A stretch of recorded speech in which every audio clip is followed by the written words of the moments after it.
অনেক দিন আগের কথা। এক গভীর জঙ্গলের পাশে একটি ছোট গ্রাম ছিল। সেই গ্রামে শিমুল নামের এক রাখাল ছেলে ছিল। শিমুল ছিল খুবই গরিব। তার একমাত্র কাজ ছিল গ্রামের সবার গরু ছাগল মাঠে চড়ানো। শিমুল যেমন বুদ্ধিমান তেমন চালাক আর সৎ ছিল।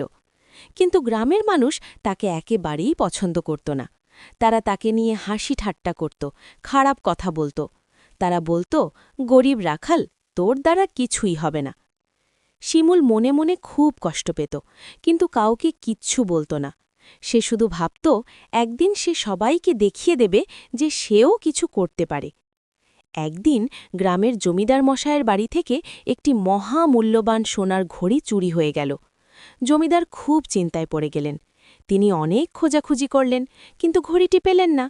তখন শিমুল জমিদার মশাইকে বলল, আমি ঘড়িটি খুঁজে দিতে পারি। শিমুলের কথা শুনে সবাই হাসতে লাগল, কিন্তু জমিদার তাকে একটি সুযোগ দিলেন। শিমুল তার বুদ্ধি খাটিয়ে ঘড়িটি খুঁজে বের করল। সে দেখল গ্রামের এক ধনী ব্যবসায়ী ঘড়িটি চুরি করেছে। শিমুল প্রমাণসহ ব্যবসায়ীটিকে ধরিয়ে দিল। জমিদার মশাই শিমুলের সততা আর বুদ্ধিতে মুগ্ধ হয়ে তাকে পুরস্কৃত করলেন। সেই দিন থেকে গ্রামের মানুষ শিমুলকে সম্মান করতে শুরু করল।